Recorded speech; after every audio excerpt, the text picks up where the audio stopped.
ঠিক আছে, লেট হয়ে গেছে তো কী করে। হ্যালো ফ্রেন্ডস, তো আমি আবার চলে এসেছি নতুন একটা ব্লগের সাথে। আশা করছি তোমাদের আমার আগের ব্লগগুলো দেখতে ভালো লাগছে। তো কালকে আমি একটা ব্লগ স্কিপ করেছিলাম, আজকে আবার ব্লগ কন্টিনিউ করছি। আজকে হচ্ছে শনিবার, তো আজকে যেহেতু বড় ঠাকুরের লাস্ট পুজো শনিবার শ্রাবণ মাসের, তো এই শনিবারটা আমি পুজোটা দেবো। এতগুলো আমি দিতে পারিনি, এই শনিবারের পুজোটা দেবো। তো আজকে সারাদিন আমি কী করছি না করছি সেটাই তোমাদের সাথে শেয়ার করবো। আশা করছি তোমাদের দেখতে ভালো লাগবে।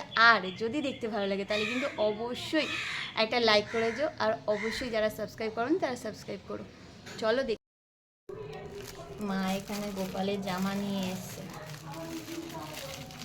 এই যে ছোট্ট ছোট্ট, আমার গোপালটা একদমই ছোট, দুটো জামা নিয়ে এসছে। এই দেখো গোপুর জামা।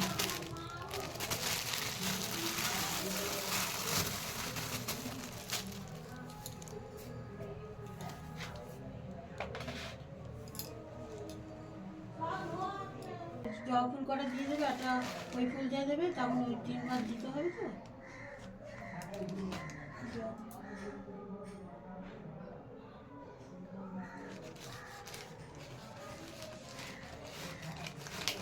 মানে ছোট করে ছিঁড়বে না, পাট করে নি, পাট করলে ইয়ে হয়ে যায়, একটু ছিঁড়বে না, ফেটে যাচ্ছে। ফুলে একটু চন্দন দাও, গঙ্গা জল তো দিয়েছে, একটু চন্দন দিয়ে দাও, বেশি করে দিয়ে দাও। যাওয়ার সময় একটা টিপ করে নিলে হয়ে যাবে, ওখানে আর কখনো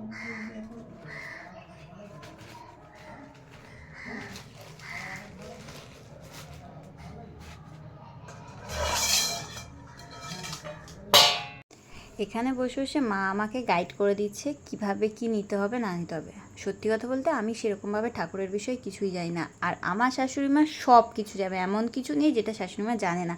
তো মাই সবসময় আমাকে পুজোর সময় সব কিছু গুছিয়ে দেয়। আর আমি হচ্ছে মা, বিশেষ করে আমি তো গুছিয়াতেও হয় না, মাই গুছিয়ে রেখে দেয়। এবার যেহেতু বড় ঠাকুরের পুজোটা আমি করছি, তো আমি মাকে বলেছিলাম মা আমি এবার ভিডিও করবো, তো তুমি গুছিও না, আমিই গুছিয়ে নেবো, তুমি শুধু আমাকে বলে দিও। ওই জন্য হচ্ছে মা এখানে বসে রয়েছে আর আমাকে এক এক করে সব হাতে ধারে এনে দিচ্ছে, আর আমাকে বলে দিচ্ছে কোনটা কীভাবে করতে হবে না করতে হবে।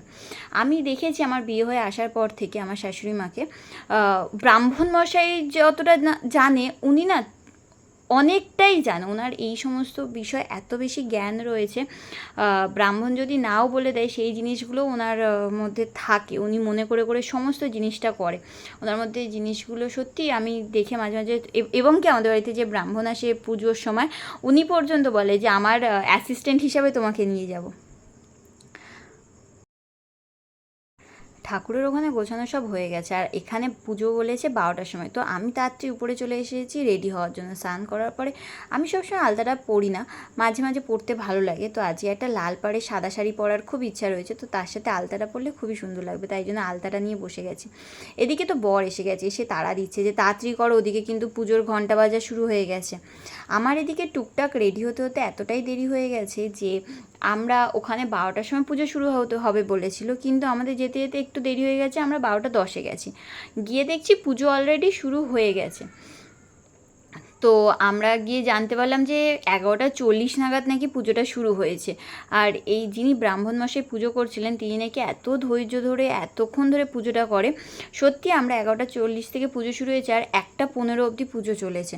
আমরা প্রথম পুজোটায় তো বসতে পারিনি, কিন্তু প্রথম পুজোটায় এতটাই ভিড় হয়েছিল, একদিক থেকে মনে হচ্ছিলো ভালোই হয়েছে যে আমরা প্রথম পুজোটা দিইনি। পরের পুজোটাতে এত ভালোভাবে আর ফাঁকায় ফাঁকায় দিতে পেরেছি, মন্ত্রগুলো একদম সামনে বসেছিলাম, মন্ত্রগুলো ভালোভাবে বলতে পেরেছি, শুনতে পেরেছি। তো একদিক থেকে হয়তো বলে না যে ঠাকুর যেটা করে সেটা ভালোর জন্যই করে, তো একদিক থেকে ভালোই হয়েছে যে আমরা দেরি করে গেছি, কারণ তার জন্য প্রথম পুজোটা না সেকেন্ড পুজোটা পেয়েছি, এবং খুব ভালোভাবেই আমাদের পুজোটা হয়েছে। আমাদের ওরকম একটা 40-40-এর দিকে হয়তো পুজোটা শুরু হয়েছে, আর আমরা বাড়ি এসেছি 3:30-র সময়। আমাদের পুজোটা অনেকটা ক্ষণ ধরে হয়েছে, এবং উনি অনেক ধৈর্য ধরে পুজোটা করে। সব গুছিয়ে রেখেই উপরে গেছিলাম, তো মা বলেছিল দুধটা হচ্ছে পরে ঢালবে বাটিতে।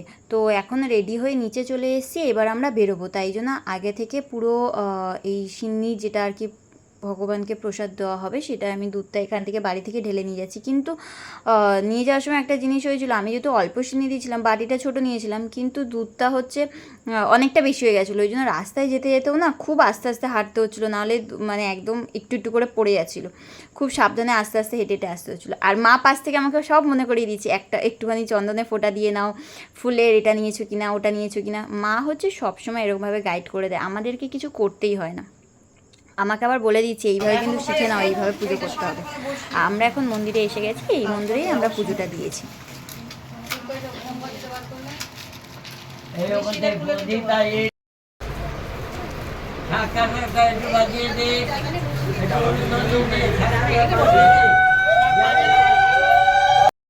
ঠিক আছে, লেট হয়ে গেছে তো কী করে, চলো।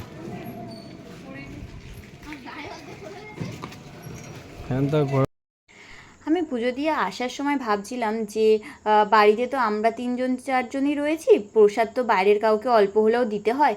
কাউকে কি পাবো এই দুপুরের সময়, কাকে দেবো বাড়িতে গিয়ে? কাউকে না দিলে তো মনটাও একটু খারাপ লাগছিল। কিন্তু ঠাকুর বলে না, আছে, তুমিও কষ্ট করে যেটা দিয়েছো, তুমি যেটা মন থেকে চাইবে সেটা হবে। তো আমরা যখন রাস্তা দিয়ে আসছিলাম, 3জন মতো দিদা রাস্তায় বসেছিল, আর আসার সময় আমাদেরকে দেখে আমাদের সাথে কথা বললো।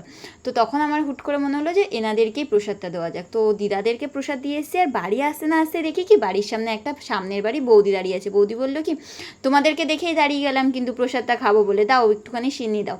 এবং এই বৌদি না, আরও আমাদের পাশের বাড়ি আরও 2জন কাকিমা ছিল, যারা হচ্ছে পুজো দিয়ে এসছি দেখেছে বলে ওরাও এসেছিলো প্রসাদ খাওয়ার জন্য।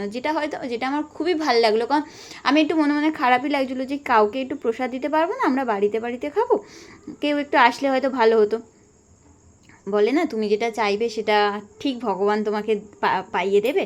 তো এইখানে ওই জন্য বাটি নিয়ে এসে মা ঘর থেকে, যে বাটিতে করে ওদের সবাইকে অল্প অল্প করে তুলে দিচ্ছিলাম প্রসাদ।